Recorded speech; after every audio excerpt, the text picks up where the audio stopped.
يا اهلا وسهلا بيكم. معانا بقى صينيه جلاش سهله جدا جدا، ومش محتاجه مني اي مجهود واي حاجه، ومش هقعد بقى استقص لحمه او هعمل في اي مكونات جوه صعبه.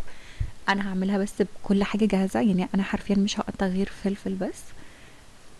وفي خمس دقايق او اقل هتكون خلصانه معايا. يعني اول حاجه هعملها اللي هو الحاجه الوحيده اللي هتعب نفسي فيها ان انا هقطع فلفل. هجيب فلفل اخضر، ويفضل ان احنا نحط فلفل اخضر بس، يعني بلاش نحط فلفل الوان بقى احمر واصفر وكده، لان هو بينزل ميه او بيعمل مزازه كده في النار، بتبقى مسخه شويه مش حلوه. فاحنا هنقطع فلفل اخضر بس، ونقطعه صغير شويه او عادي متوسط، يعني نقطع متوسط زي كده. وقطعت الجبنه بالشكل ده، يعني هي الجبنه دي جبنه موتزاريلا بس قالب على بعضه، فعشان يعني اقطعه يبقى شرايح معايا بالشكل ده. فالجبنه جاهزه والزيتون مخلي جاهز والجلاش معمول. انا كل اللي هعمله بس ان انا هحشيهم، يعني هحطهم في قلب بعض وهقفل عليهم. الجلاش عندي يعني اهو فتحته، يعني يفضل برضو يكون الجلاش لسه فريش او لسه يعني جايبينه طازه، مش قاعد عندكم بقاله كتير، عشان ما يبقاش مبرول او يبقى يتكسر معايا. وطبعا هدهن الصينية زبدة من تحت. ودلوقتي هحط في الطبقات بتاعة الجلاش، يعني عايزين تعملوا طبقة واحدة من الجلاش، عايزين تعملوا طبقتين، يعني الجلاش نفسه اخد منهم واحدة او اتنين. لو هتاخدوا طبقة واحدة زي ما انا عملت كده، انا احط الحشو يعني بالشكل ده. انما لو هتعملوا طبقتين مع بعض بنزود الحشو شوية.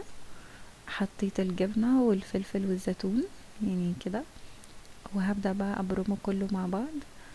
انا كان عندي الجلاش ده من تحت كان في حته في النص كده مفتوحه، فدي مش مشكله، كده كده هنلفه للاخر مش هتبان.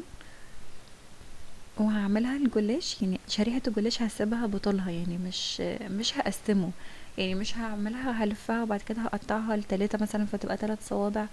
لا، هسيبها زي ما هي علشان الجبنه لما تسيح معايا جوه ما تطلعش من الحروف. يعني انا لو عملتها شرايح، لو عملتها قطعتها لتلاتة، فهي كده الجبنة هتبقى باينة من كل حتة وهتقع معايا في الصينية وهتتحرق والكلام ده وتلزق. فبلاش، يعني ممكن نقطعها بعد ما تخلص، بعد ما تتشوي، وهلفها دواير زي كده. وممكن كمان لو عايزين تعملوا، لو الفلفل خلص معاكم عايزين تعملوا بالجبنة والزيتون بس برضو عادي، بيبقى طعمها حلو قوي.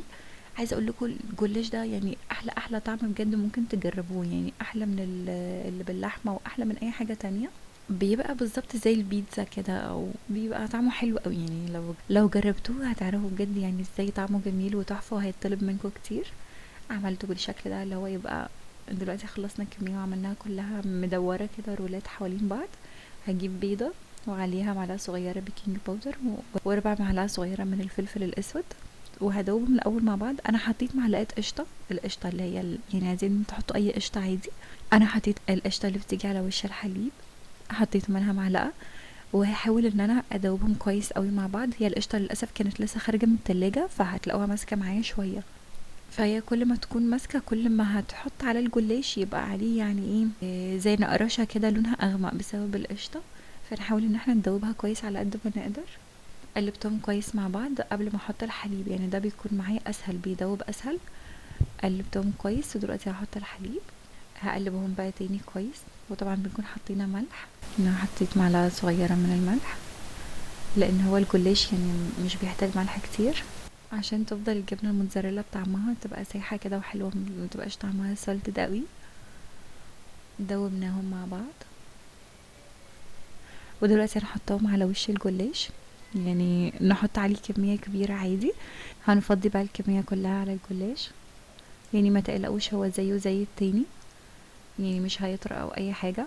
ودلوقتي هنوزعه في الصينيه كويس لحد ما تتشرب كلها، وهحطها بقى في الفرن. دلوقتي ده بقى شكلها معايا. يعني انتوا لو عايزين تقطعوها وهي سخنة هتعملوها زي مثلثات البيتزا كده. هنقطعها يعني مثلثات يعني او مربعات، هنقطعها كلها في بعض. لما تبرد هتقدروا تطلعوا الجلاش كل واحدة لوحدها، يعني كل رول من اللي احنا رصيناهم هيطلع لوحده، وبعد كده تقطعوها 3 أو 4 زي ما انتوا عايزين، ولو سخنة هيطلع كله على بعض. وبس ده بقى شكلها معايا في الاخر. واللي على الوش ده زي ما قلنا اللي هي القشطة. وعملت معاها سندوتشات هسيبها لكم في اللينك برضو ازاي عملناها. وبس كده نكون خلصنا الفيديو معانا، وبألف هنا وشفا على قلبكم. باي باي.